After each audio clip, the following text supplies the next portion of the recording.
মাইয়া মানুষের হুজুকে পড়ে কখন কি খাইতে ইচ্ছা করে মাইয়া মানুষ নিজেই বোঝে না। তো মাকে চিকেন আনতে দেখে আমার একটু অন্য কিছু ট্রাই করার ইচ্ছে হলো। তো মাকে বললাম, মা 5 টুকরো মাংস দিবা, একটু নতুন কিছু ট্রাই করি। দুটো গালাগালি মারলো, মাংসটা নিয়ে চলে গেল রান্না করতে।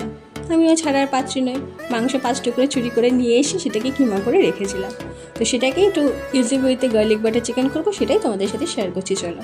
তো কুচো করে রাখা মাংসটার মধ্যে একটু আদা বাটা, রসুন বাটা, লেবুর রস, স্বাদ মতো লবণ, গোলমরিচের গুঁড়ো, চিলি ফ্লেক্স দিয়ে ভালো করে আর একটুখানি কর্নফ্লাওয়ার দিয়ে ভালো করে ম্যারিনেট করে কিছুক্ষণ রেস্টে রেখে দিলাম।